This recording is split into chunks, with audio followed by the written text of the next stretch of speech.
আজ আমি আলোচনা করব মোটর নিউরন ডিজিজ এমএনডি প্রসঙ্গে।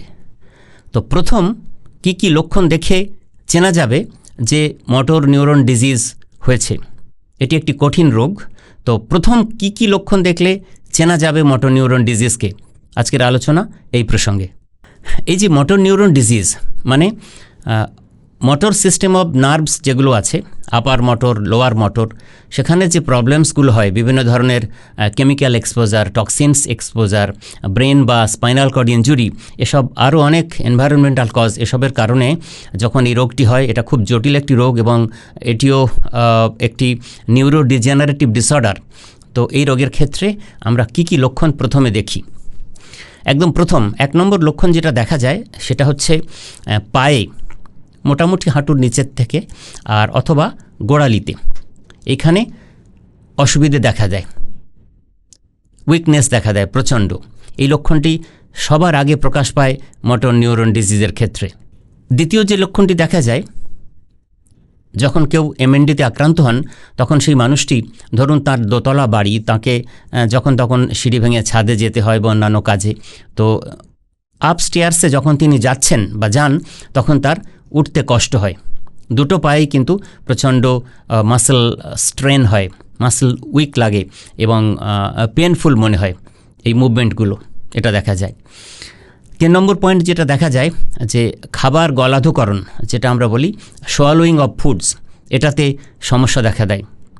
এই 3টি জিনিস মোটামুটি একসাথে থাকে।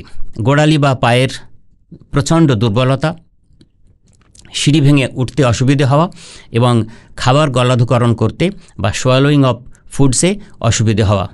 এছাড়াও আরও কয়েকটি লক্ষণ দেখা দেয় প্রথম দিকে, সেটা হচ্ছে স্লার্ড স্পিচ, মানে কথা জড়িয়ে যাওয়া, অসংলগ্ন হয়ে যাওয়া, মানে স্পিচ যে ক্ল্যারিটি, স্পিচ ইনিশিয়েশন আমাদের যে হয়, সেখানে যে ক্ল্যারিটি আমরা চাই, আমরা বলি সবাই যখন আমরা সুস্থ থাকি, সেটা কিন্তু নষ্ট হয়ে যায়। এছাড়া উইক গ্রিপ, মানে হাতে কোনো জিনিস তিনি ধরে আছেন কিন্তু ধরে থাকতে পারেন না, মনে হবে খুব ভারী জিনিস হয়তো না, তবু তার মনে হবে, রোগীর মনে হবে যে হাত ফসকে সেটি হয়তো পড়ে যাবে, এরকম পরিস্থিতি তৈরি হবে। ধরে নিন 1 কাপ চা, সেটা তো এমন বেশি কিছু ভারী না, কিন্তু পেশেন্ট সেটাও কিন্তু বেশিক্ষণ হাতে ধরে রাখতে পারবেন না। এই ধরনের উইক গ্রিপ, এগুলো তো বুঝেই নেওয়া যায় যেরকম কেন হচ্ছে। তো এগুলো অবশ্যই মোটর নিউরন ডিজিজের প্রাথমিক লক্ষণ হিসাবে কনসিডার করা হয়।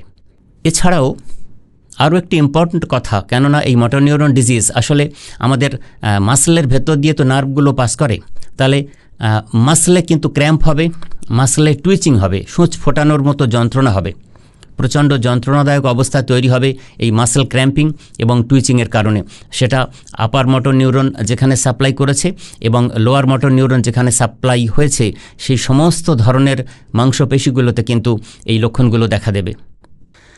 সবশেষে আরেকটা পয়েন্ট বললে মোটামুটি প্রাথমিক লক্ষণ নির্দিষ্ট হয়ে যাবে, সেটা হচ্ছে যে ডিজেনারেশন হয়, মানে ক্ষয় হতে শুরু করে। কোথায় না, সেটা স্পাইনাল কর্ডের বা ব্রেনের কোনো এরিয়াতে degeneration of nerve cells and brain stem, সেগুলোও কিন্তু দেখা যাবে। তার ফলে যে লক্ষণগুলো দেখা যাবে সেগুলোই কিন্তু এই 1, 2, 3, 4 করে আমি বললাম আপনাদের। এছাড়া আরেকটা সর্বশেষ প্রসঙ্গ, সেটা হচ্ছে যে এটা কি খুব যন্ত্রণাদায়ক? আমরা তো মাসলের পেনের কথা বললাম। তো রোগের শুরুতে যখন প্রথম রোগ মানুষের শরীরে বাসা বাঁধে, তখন কিন্তু অ্যাজ সাচ ইনহেরেন্টলি কোনো রকম পেনফুল সিচুয়েশান সাধারণভাবে থাকে না। কিন্তু ডিজিজ প্রসেস যখন এগিয়ে যায়, মানে নিউরোডিজেনারেটিভ প্রগ্রেসিভ ডিজিজ, এই প্রগ্রেশন যখন অনেকটা মডারেট স্টেজ ছাড়িয়ে যায়, তখন কিন্তু এই রোগীর যন্ত্রণাদায়ক পরিস্থিতি তৈরি হয়।